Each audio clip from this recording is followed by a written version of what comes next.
Welcome back. Just keep an eye out on a couple of stocks that are doing well. On the frontline space, we have L&T, which has now moved to the high point of trade with a gain of almost 4% Brokerages rather bullish on the prospects of L&T. And in the broader markets, we're seeing a big move come by in Zee Entertainment. Just keep an eye out on that stock. Remember, this month itself, it's up almost 12.5%.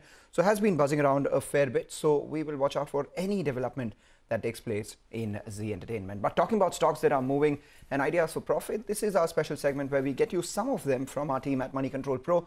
Nitin Agarwal has been tracking the stock very closely. He joins us to talk about that. Nitin. The company that I have chosen is Amara Raja Batteries, a key supplier of batteries to automobile companies. There are a couple of factors which are working in favor of the company. First is the industry outlook. There has been a significant demand pickup in passenger vehicle and two-wheeler segment post the unlocking. The demand pickup is due to the structural changes within the industries post the pandemic. People have started preferring for personal vehicle as they fear taking public transport. The recovery in demand was clearly visible in Amara Raja's Q3 numbers as well. The company witnessed a year-on-year growth of around 12.1% in its top line. Its EBITDA margin also remained healthy at around 15.6%. Secondly, the replacement segment continues to do extremely well, and Amara Raja generates around 45% of its revenue from this segment. In Q3 FY21, it witnessed a growth of around 27% in two-wheeler aftermarket and around 8 to 9% of growth in the passenger vehicle aftermarket segment. Thirdly, the company has been focusing on cost optimization. Company has earmarked an outlay of around 280 crores for backward integration. Further, the company plans to set up a solar plant with a capacity of around 50 megawatt with a capital outlay of around 220 crore rupees. All of these factors are expected to lead to the cost saving for the company from FY23. And finally, the company is trading at around 19.4 times FY22 projected earnings, which is at a discount of around 13% from its long-term average. And hence, we advise investors to accumulate this company for a long term. All right, Nitin, thanks a lot for that. So we will keep an eye out on that. But let's move away from the secondary market to the primary market action. It's the 10th IPO, if I remember correctly, for 2021 so far. We're not even through the first quarter. Easy Trip Planners, the people behind the travel booking website and the app Ease My Trip, they launched their IPO today. It's an issue size of 510 crore rupees, entirely OFS by or offer for sale by the promoter entities, no money going into the company. We have Prashant Pitti, one of the sellers in the IPO, the whole-time director at the company, joining us now. Thanks a lot, Mr. Pitti, for joining in. You know, the first question really is that your gross bookings have been increasing a fair bit. If I take a look at your revenue, what's the potential revenue you can reach in the next, say, 4 to 5 years, given that you're actually seeking a market cap of almost 2,000 crores? So it's not particularly cheap. The street is focusing on what happens in the next 4 to 5 years. So what's the revenue that you can get? Sure. Before I answer your question, let me introduce our company to your viewers first. Well, we are Easy Trip Planners Limited, as popularly known as easemytrip.com. We have been in this market since last 13 years, and we have always been profitable every year, unlike our competitors. Also, this company right now is second largest in terms of air ticket volumes. We provide all the services, bus, trains, holiday, hotels, everything. The company has been growing, as you asked, the company has been growing at 47% year on year since last couple of years and even before.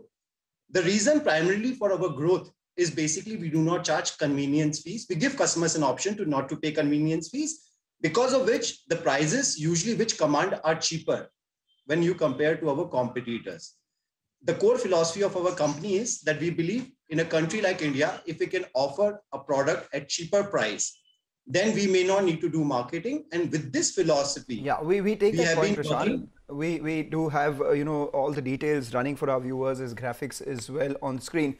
We get the point that you are the second largest, but the larger player, Make My Trip out there, is way larger than you as well. If you could tell us, what kind of revenue are you looking at in the next 4 to 5 years?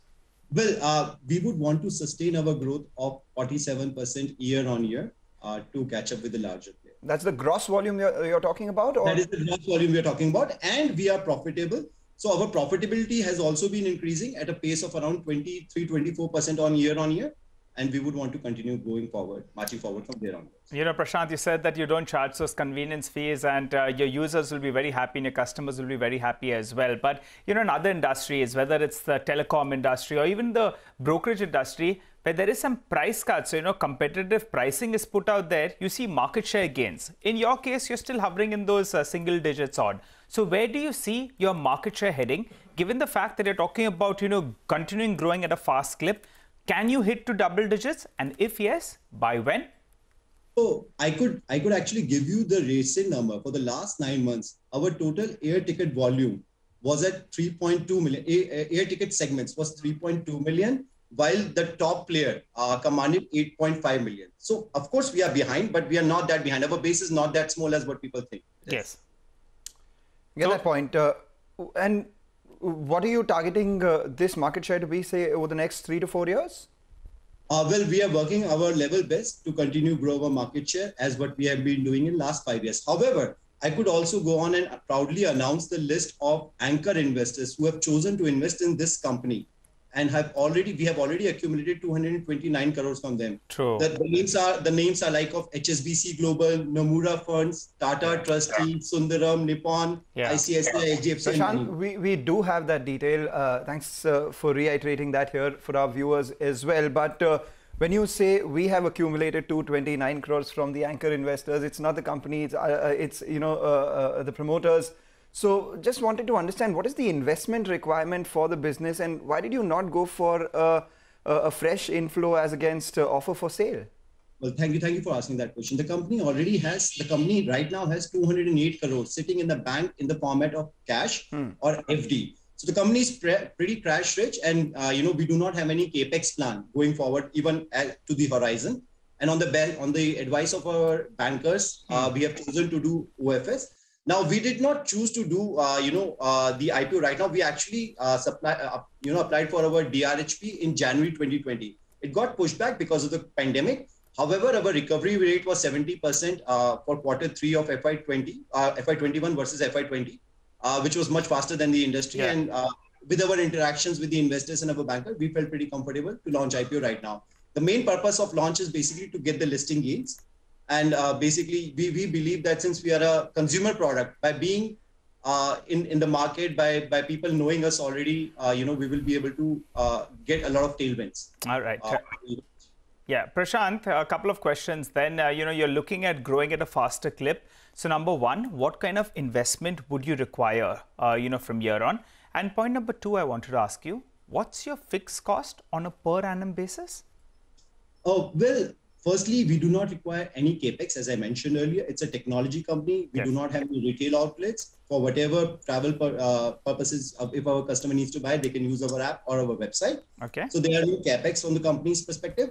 The company has been growing. So firstly, the company is still bootstrapped. This is probably one of the very few examples in the world where a company and consumer tech company has reached from the bootstrap to the gates of the IPO. And, we have been fighting this battle all this while since last 13 years profitably. What was your second question? What is your fixed cost? If you could quantify it.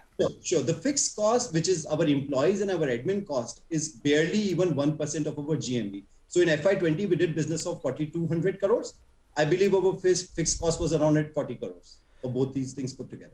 All right, Prashant, and quickly before we let you go, it's not the GMV that matters, it's the revenue that you get at the end of the day that matters extremely to all the investors that are looking at your company. But if you could tell us, what are the margin triggers? Because from whatever we understand of this business so far, from your RHP and the way we've traveled as well, it's an extremely competitive, low margin business with customers who are not loyal. They jump to websites immediately as they see a lower ticket price on the other side. So what are the margin triggers for your company? What is a sustainable EBITDA margin for you all? Well, our EBITDA margin in the past has been somewhere around 30%. During the pandemic times, it actually increased to around 50%, but we consider that as a blip in the time. The company since last 13 years has been providing customer an option not to pay convenience fees, because of which if you compare us with our competitors, you will find our marketing expenses to be 1/50th of what our competitors are spending in the market. Because of which, we primarily are growing via word of mouth. Our users are our evangelists, telling others that what's the point of hunting for discount coupon for hours and later on pay convenience fees at the last stage. That is the biggest USP of the company. We are known in the market as no convenience fees, guys. Okay. All right. Prashant, wish you all the best. Thanks so much for joining in and filling us in with all those details. Once you list, we'll be looking forward to speaking to you more often. But during that chat, it appears the Bears have gone ahead and booked a ticket down south because the Nifty has come off considerably from the high point of the day. The Nifty Bank even moved into the red. So just keep an eye out on the screen. We are seeing some profit booking from higher levels. Keep an eye out on that. A couple of stocks, Kotak Mahindra Bank, IndusInd Bank, they as well did see some profit booking from the high point of the day.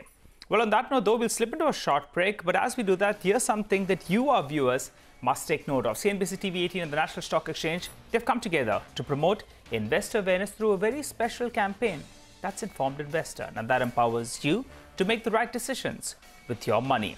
Well, just the way you examine your child's report card before signing, an investor must read all the investment-related documents very, very carefully.